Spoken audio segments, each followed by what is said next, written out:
Hello and welcome to the Capitol Report on NTD Television. I'm Steve Lance. President Biden announces what his first move will be if the Democrats hold on to the majority in the House and Senate.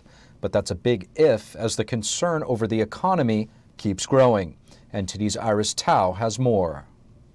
And when Congress passes it, I'll sign it in January, 50 years after Roe was first decided the law of the land.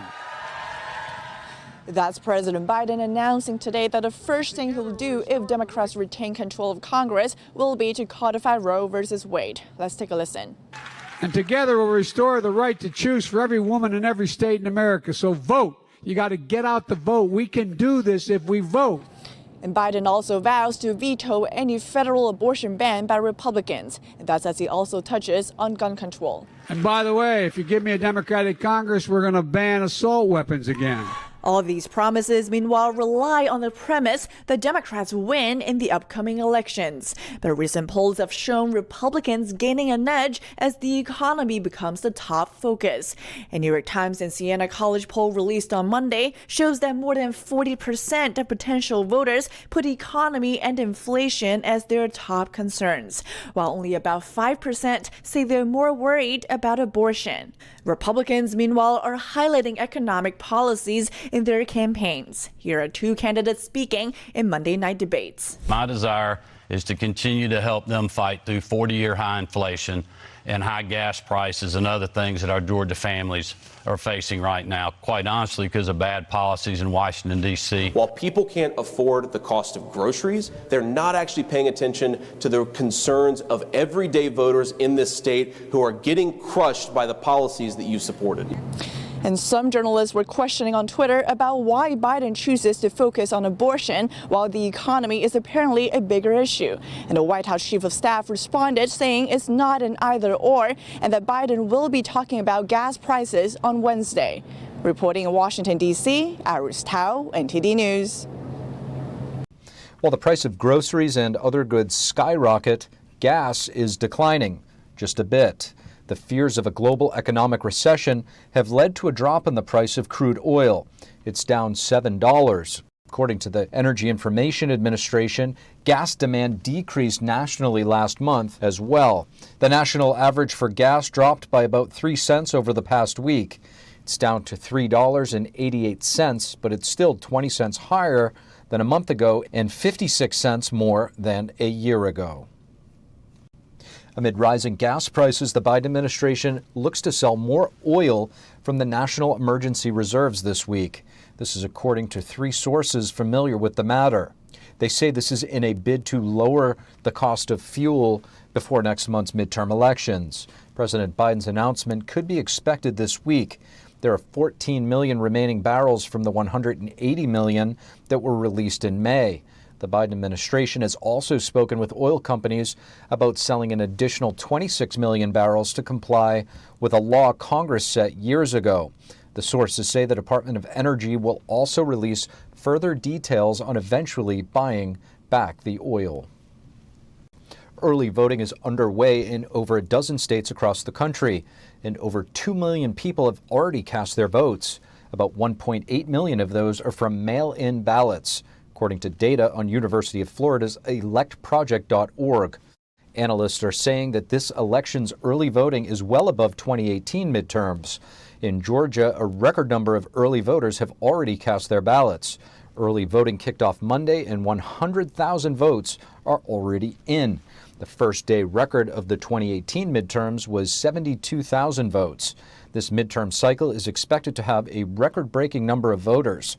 3 weeks remain before November 8th, and millions of more ballots are left to count. Democratic Representative Mary Peltola of Alaska has raised $2.3 million last month. The contributions were gathered in about 3 weeks. That's with the help of Alaska's former Republican Representative Don Young's Circle of Aides. Young, the longest-serving Republican in congressional history, died in March. His staffers and lobbyists are now supporting the Democrat Peltola with fundraising. Peltola's fundraising to date has far outpaced her Republican rivals, including Sarah Palin. Heading into the November 8th election, Peltola's total contributions are roughly $4 million. Peltola beat both Sarah Palin and Nick Begich in Alaska's special election on August 31st. She's filling the House seat until January, and winning November's election would give Peltola an additional 2 years. As we face record inflation and historic energy prices, farmers are among the first to feel the effects, which then get passed down to the rest of us.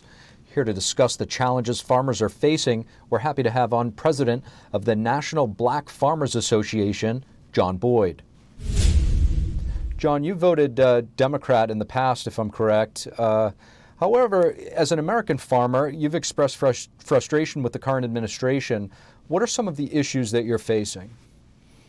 Well, some of the issues we're facing now is the broken promise between Black and other farmers of color and the debt relief, the $4 billion debt relief that was repealed, and the IRA. So the administration totally pulled the rug for this whole measure, and now want to offer Blacks and other farmers of color some sort of loan repair.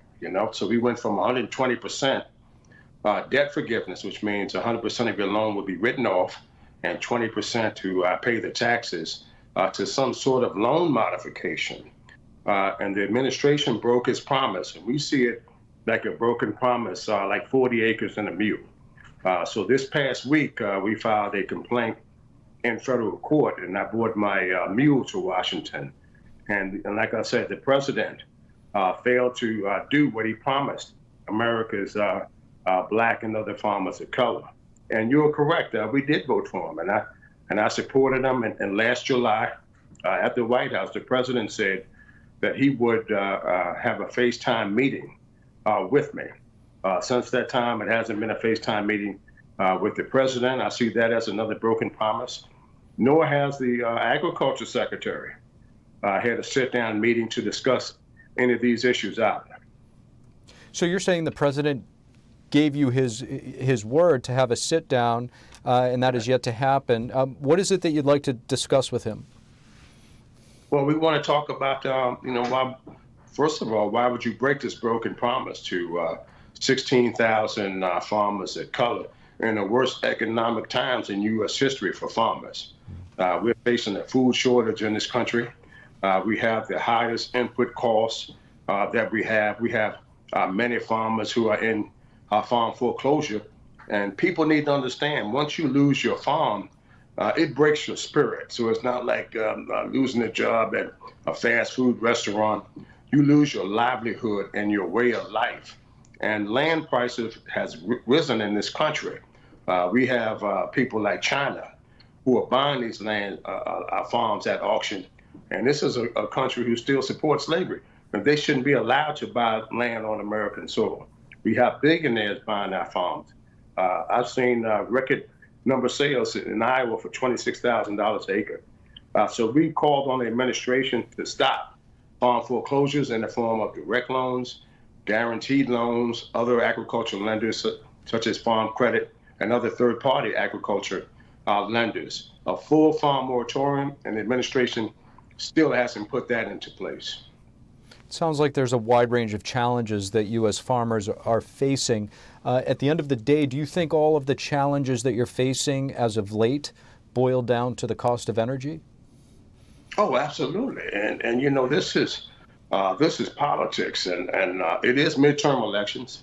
And the National Black Farmers Association alone has 116,000 members in 46 states. And we want to hear from these candidates who are running for office to see what they would do differently to help bring us some relief.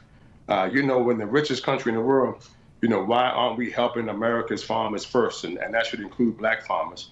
We have money for farmers in Ukraine. John Deere, other agriculture companies pledged to help them in forms of equipment and monies, but they failed to help America's Black and other farmers of color right here at home.